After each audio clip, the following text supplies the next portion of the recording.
ने बचपन से कभी बाल नहीं कटवाए होते, जिस वजह से उसके बाल उसकी हाइट से भी लंबे होते हैं। एक दोपहर उसकी मम्मी अंजलि के बाल बांध रही होती है। सुन, लंबे बाल देखने में तो सबको अच्छे लगते हैं, लेकिन जब इनका ख्याल रखने की बात आती है ना, तो कोई तेरे बालों पर मेहनत नहीं करेगा। कुछ समय बाद ससुराल जाएगी, इसलिए क्यों नहीं इन्हें थोड़ा कटवा ले। कैसी बात कर रही हो मम्मी? आप मेरे साथ मेरे बालों पर मेहनत तो करती ही हो, और चाहे कुछ भी हो जाए, अब मैं अपने बाल नहीं कटवा सकती। और आपको वजह तो पता ही है। अपनी बेटी को इतना खुश देखकर उसकी मम्मी आगे कुछ नहीं बोलती। इसके कुछ महीनों बाद ही अंजलि की उत्कर्ष के साथ शादी हो जाती है। तुम्हारे बाल बहुत अच्छे हैं, मेहनत साफ दिखती है। मतलब तुम भी इन पर मेहनत करने के लिए तैयार हो? अरे मुझे क्या मेहनत करनी होगी, चलो जो भी हो बता देना, गुलाम हाजिर हो जाएगा मैडम। पति की बात सुन अंजलि हंस पड़ती है। दिन बीतने लगते हैं, सब कुछ अच्छा चल रहा होता है, लेकिन सिर्फ उसी दिन तक जब तक सिर धोने की बारी नहीं आती। और वो दिन आते ही अंजलि उत्कर्ष के पास जाती है। सुनिए ना, मैं अकेले हेयर वॉश नहीं कर सकती, प्लीज हेल्प कर दो। अरे यार, आज तो बहुत इम्पोर्टेंट मीटिंग है, जल्दी ऑफिस पहुंचना है, कल कर लेना, पक्का मदद कर दूंगा। सॉरी यार। उत्कर्ष वहाँ से चला जाता है, जिसके बाद अंजलि शैम्पू की बोतल लिए सास के पास जाकर उनसे मदद मांगती है। जहाँ अंजलि की बात सुन सास जोर जोर से हंसने लगती है। बावरी हो गई है क्या? तेरे बाल धोऊंगी, जब अकेले संभाले नहीं जाते तो इतने लंबे बाल किए ही क्यों? ये कहकर सास भी वहाँ से चली जाती है। अंजलि मन ही मन सोचती है, मम्मी सही बोलती थी, तारीफ सब करेंगे, पर थोड़ी भी मेहनत कोई नहीं करेगा। अब अंजलि खुद ही हेयर वॉश करने बाथरूम में चली जाती है। इस बात को 3 घंटे बीत जाते हैं, लेकिन अंजलि बाथरूम से बाहर नहीं निकलती। सास बाथरूम का दरवाजा खटखटाती है। अरे ओ महारानी, अंदर घर बसाने का प्लान है क्या?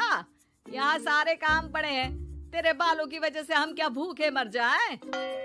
सास की आवाज सुन अंजलि अगले ही पल बाहर निकल आती है, लेकिन सही तरीके से सिर नहीं धुलने पर उसके आधे बालों में शैम्पू और बाकी बालों से पानी बह रहा होता है। हाय नास पीटी, इतने घंटे लगा दिए फिर भी इन्हें ठीक से धो कर नहीं आई। अब क्या सारे घर में पानी पानी करती घूमेगी? अरे कहीं मुझे ही ना गिरा दियो। आज तक कभी अपने आप हेयर वॉश नहीं किया, हमेशा मम्मी हेल्प कर देती थी, इसलिए टाइम लग गया। अंजलि और उसके बालों से टपक रहे पानी का हाल देख सास अपनी ही जान बचाने के लिए बहू को दोबारा बाथरूम में ले जाकर उसका अच्छी तरह हेयर वॉश कर बालों का पानी निकाल देती है। अब जल्दी काम पर लग जा, और मुझे दोबारा इस घर में तेरी जुल्फों का टंटा नहीं चाहिए।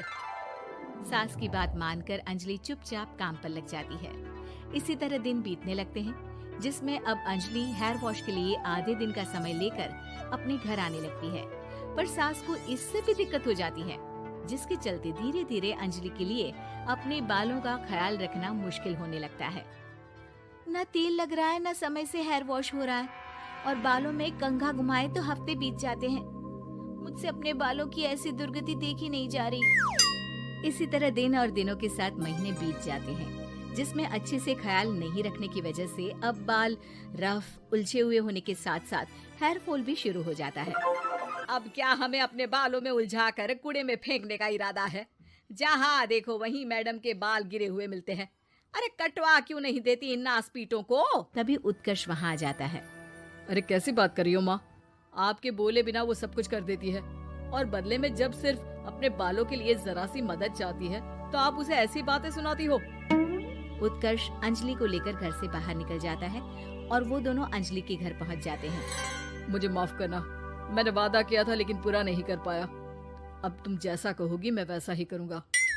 अंजलि की मम्मी उन्हें बहुत सारे घरेलू उपाय बताती हैं, जिन्हें अच्छे से समझकर दोनों घर वापस आते हैं और अब मिलकर अंजलि के बालों को ठीक करने के मिशन पर लग जाते हैं। अरे पत्नी की सेवा में तो ऐसे लगा है जैसे इसके बालों में से खजाना निकल आएगा। इसी तरह कुछ महीने बीत जाते हैं और धीरे धीरे अंजलि के बाल पहले जैसे हो जाते हैं। आधा सफर तो कंप्लीट हुआ, अब आधा बचा है। हाँ, कौन सा आधा? मैं समझी नहीं। मम्मी। अब अपनी मम्मी को बहू की कीमत समझाने के लिए पहले उत्कर्ष उनकी सब सहेलियों को घर बुला लेता है और फिर अंजलि को उनके सामने लेकर जाता है। जिसे देख वहाँ बैठी सास की सभी सहेलियों का मुंह खुला का खुला रह जाता है।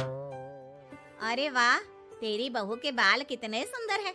आज से पहले हमने कभी इन पर ध्यान कैसे नहीं दिया। और वैसे इतने लंबे बाल संभालना सबके बस की बात नहीं, लेकिन तुम्हारी बहू को देखकर लगता है कि ये इसमें प्रो है। वैसे बहू, लंबे बाल देवी के भी होते हैं और चुड़ैल के भी, इसलिए अपने अंतर्मन में कभी कुछ बुरा मत आने देना और इस घर के लिए लक्ष्मी का रूप बनना। अरे किस बात की, घर की आधी लक्ष्मी तो ये इन्हीं जुल्फों पर खर्चा कर देती है। सास की इस बात पर अंजलि तुरंत पैसे ले जाकर सास के हाथ में रख देती है। अब मुझे सबके सामने नीचा दिखाने के लिए पैसे दे रही है क्या? नहीं मम्मी जी, पैसे आपको इसलिए दिए हैं क्योंकि ये उन्हीं बालों की कमाई है जिन्हें आप रात दिन कोसती रहती हैं। अगर आप वो सब नहीं करती तो मेरे बाल खराब नहीं होते और ना ही मैं ये पैसे कमा पाती। है? क्या मतलब है? कहना क्या चाहती हो? मैं शादी के पहले से ही एक हेयर केयर यूट्यूब चलाती हूँ, जहाँ शादी के बाद और बालों के हाल की वजह से मैं इनएक्टिव हो गई थी।